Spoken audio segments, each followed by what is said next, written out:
Ano ang top 10 sign na matalino ka?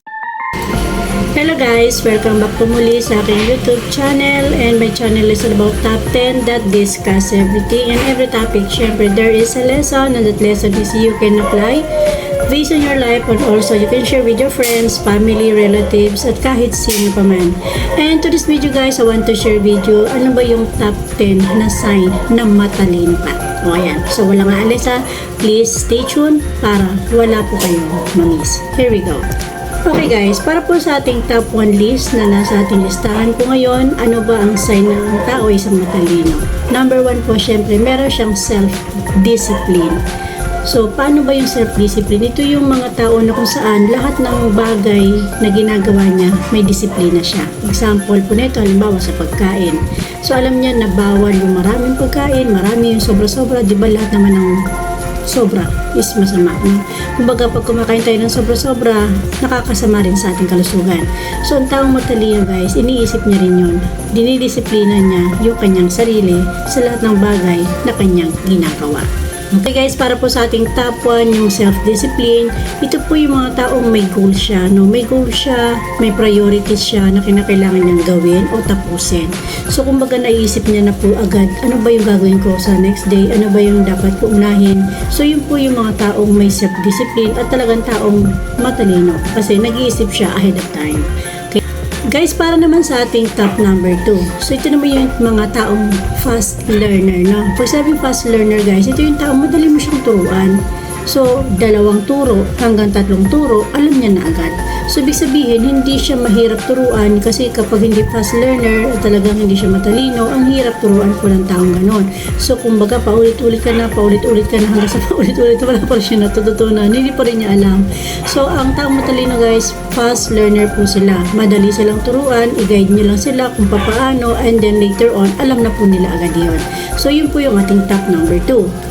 Para po sa ating top number 3, ito po yung mga taong very curious, no? Sila yung taong sinasabing matalino kasi nga very curious po sila sa lahat ng mga bagay na nasa paligid po nila. So, ibig sabihin guys, parang lahat ng bagay gusto niyang matutunan, no? Kayo po ba? Gawain niyo ba yun?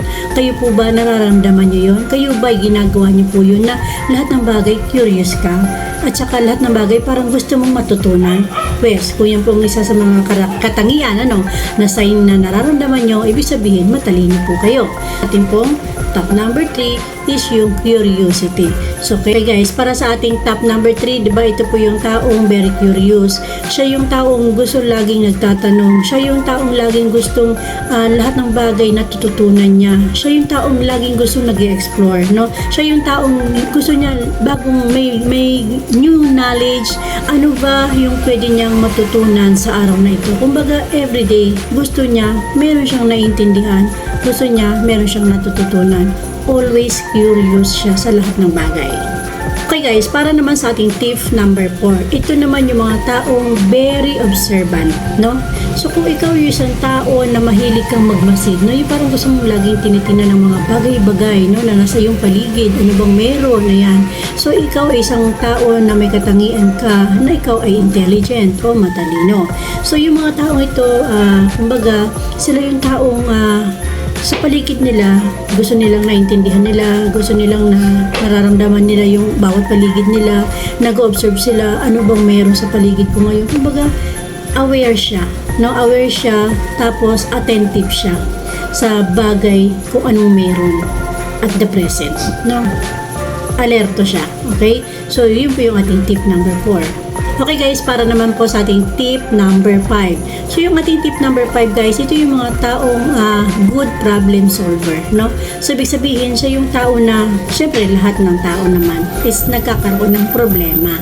So yung problema na yon, kaya niyang resolbahan, no?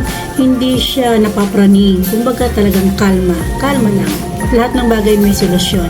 Diba nga, sabi nga, lahat ng bagay may solusyon. Basta kumalma ka lang. At isipin mo kung ano yung solusyon dun sa problema.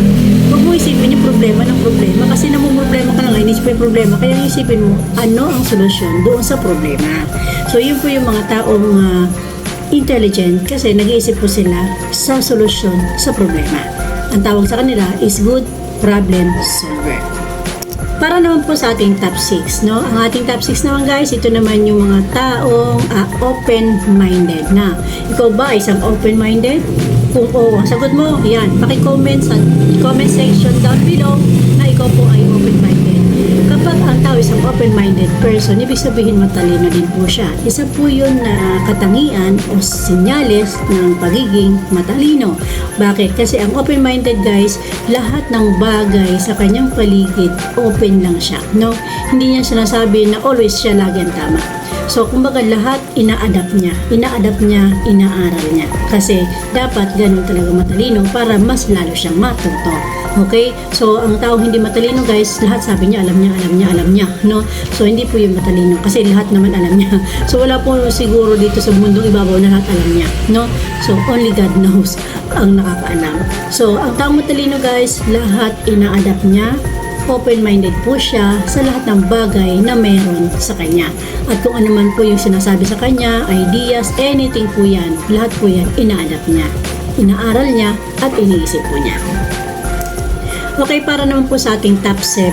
So, ang top 7 po natin, ito po yung isang katangian na dapat siya po ay flexible or adaptable. Ibig sabihin guys, ganito po yun. Ikaw ay halimbawa nasa isang lugar ka, kailangan marunong kang mag-adjust, no? Alam mo yung ilalagay mo yung sitwasyon mo sa isang sitwasyon na kung saan iba yung bawat sitwasyon magkakaiba. So, kailangan i-adjust mo yung sarili mo kung saan ka nababagay, kung saan ba dapat ilugar yung sarili mo sa mga oras na yon, kasi hindi lahat ng oras o ng sitwasyon ay pare-parehas. So, ang taong matalino guys, madali sa kanyang mag-adjust.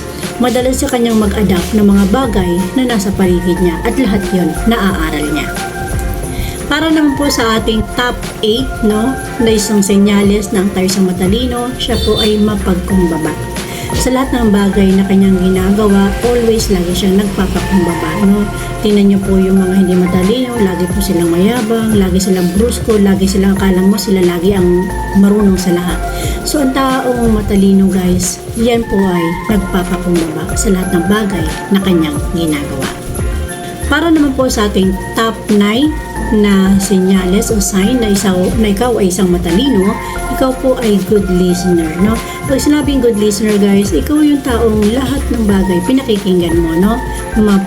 Mapasama man yan, mapabuti man yan, ina-adapt mo lahat, pinakikinggan mo at pinag-aaralan mo.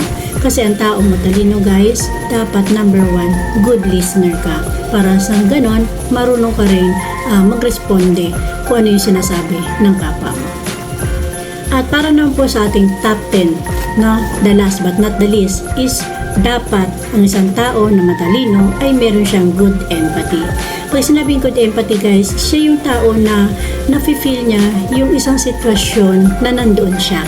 Halimbawa, ikaw, ang kausap mo ay nararamdaman mo na siya ay malungkot, nararamdaman mo na siya ay may malaking problema, nararamdaman mo siya. So, yung empathy mo dun guys, kumbaga, aware ka sa mga nangyayari sa paligid mo, nararamdaman mo sila kung ano ang meron sa kanila. So, yun, para yung presence ng mind mo nandun din sa kanila. Yung presence ng mind, presence ng katawan, lahat. Guys, yung empathy na tinatawag na kung saan ikaw yung nasa lugar nila. At guys, meron tayong 3 bonus na kung saan ito ay 3 uri po ng isang intelligent, no? Meron tayong small intelligent, meron tayong average intelligent, at meron din tayong above intelligent, no? So, yung small mind na tinatawag na small intelligent, ito po yung mahilig lang sa mga chismis, no? Yan po yung small mind. At yung pangalawa naman yung average intelligent o average mind, ito naman yung mga tao na mahilig lang sa mga events, no? Puro events, party, etc. So, mga ganun lang ang mga gusto nila. At yung pinakalas po is yung tinatawag nating intelligence mind o yung above na intelligence, more on ideas sila. No, mahilig sila sa ideas, new knowledge, new adoption, lahat gusto nilang matutunan. So, yun po yung 3 uri ng tao na kung saan magkakaiba po ng intelligence or ng mindset niya. So, alin sa 3 ang meron niya? Comment down sa ating comment section. Thank you so much guys. Hanggang sa muli. Ako po muli, ang inyong abang lingkod, Darlene na John. Nagpapasalamat.